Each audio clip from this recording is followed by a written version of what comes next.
Cuando arrancáis el videojuego, le he quitado la pantalla completa para que lo veáis, ¿vale? Cuando lo arrancamos de nuevo, aquí abajo, uy, voy a salir de aquí, tenéis la consola.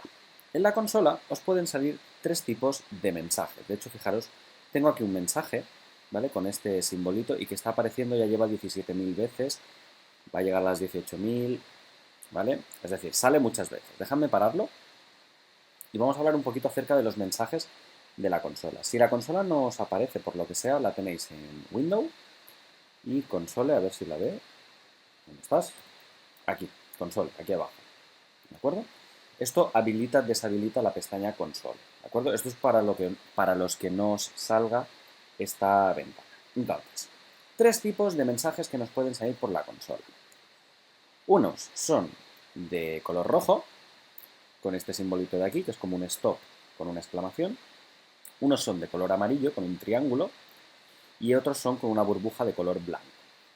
Respectivamente son, a ver que os lo diga, errores, warnings, o sea, advertencias, e mensajes de información. Entonces, en algún momento os pueden aparecer 1, 2, 3, 28 de estos mensajes en la consola. De hecho, fijaros cómo este mensaje se me ha estado repitiendo una y otra vez, y otra vez, y otra vez, y otra vez. Como os he dicho, la consola sirve para identificar estos tres tipos diferentes de mensajes. Información, los mensajes de información se muestran típicamente de la parte de Unity para enseñaros y para daros recomendaciones de buenas prácticas basadas en cómo funciona vuestro proyecto. ¿De acuerdo?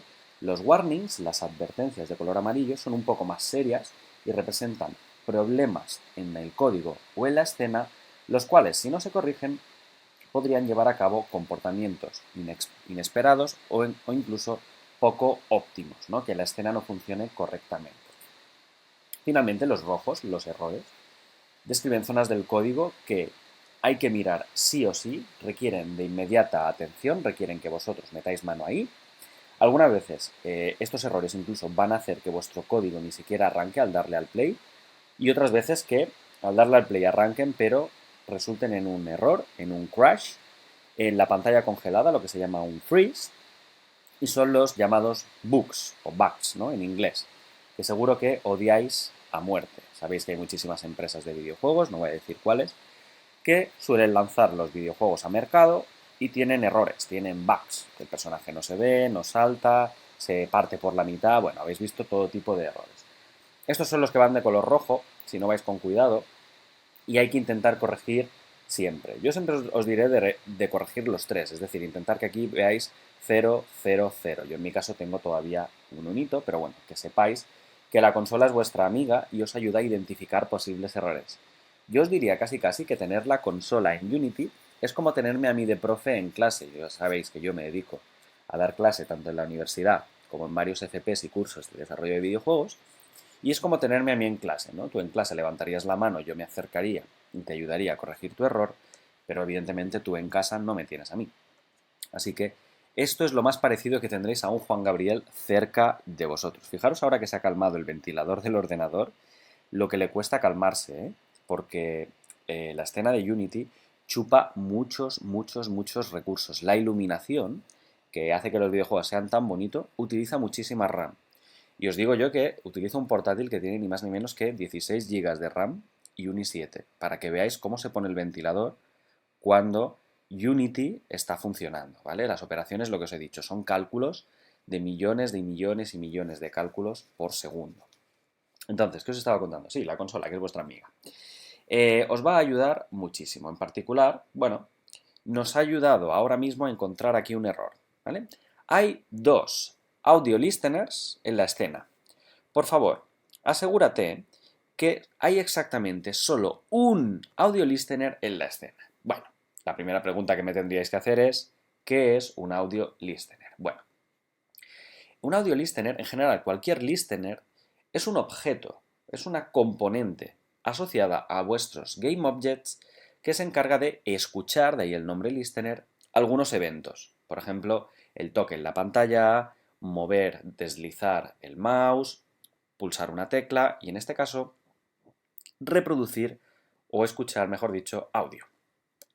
Fijaros en una cosa, cada una de las cámaras que se añaden automáticamente o vosotros mismos añadís a Unity, a un videojuego, trae por defecto un audio listener. Este audio listener representa el oído del jugador, ¿vale? Es vuestro oído. Entonces, ¿qué hace el oído del humano? El oído del humano permite escuchar ruidos que tenga cerca. Por ejemplo, una cascada, yo qué sé, si disparáis las balas, y en nuestro caso, cuando el jugador camina, hemos escuchado unos pasos. Todo eso lo hace, ni más ni menos que el audio listener del FPS controller que hemos arrastrado hace un rato. El problema está que nuestra escena ahora mismo contiene dos cámaras. Una añadida automáticamente cuando hemos creado la escena, justo cuando hemos guardado el proyecto, ¿os acordáis? Y la otra la que ha arrastrado, la FPS controller. Entonces, cada una de ellas ahora tiene un audio listener diferente. Entonces, si me voy al FPS controller y le doy al triangulito este, vais a ver que dentro del FPS controller hay un first person character, que básicamente el FPS controller, por así decir, sería la cámara, ¿vale? Más que la cámara, el controlador, los mandos, ¿no? Que se pueda mover con las teclas WASD, y dentro de él tendríais el first person character, que esto sí que es la cámara, es decir, los ojos del jugador. Podéis ver aquí en el inspector de la derecha la componente llamada camera, que básicamente pues está configurada para ver de cierto modo, moverse de cierto modo y, un poquito más abajo, escuchar de cierto modo. ¿Veis aquí que el hijo del FPS controller, el first person character, tiene una componente audio listener? Esta es la que nos permite escuchar los pasos del jugador cuando nos estamos moviendo. Entonces, no hay ningún problema. También fijaros que hay objetos en pantalla que pueden ser hijos a su vez o otros pueden ser padres de otros objetos en pantalla.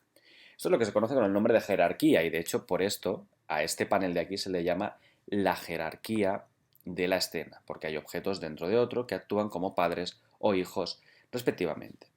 Fijaros en una cosa, si yo tengo el padre FPS controller es el padre de first person character, esto significa que si yo hago una transformación, cambio la posición, rotación, escalado, del padre, automáticamente el hijo se verá transformado con el padre.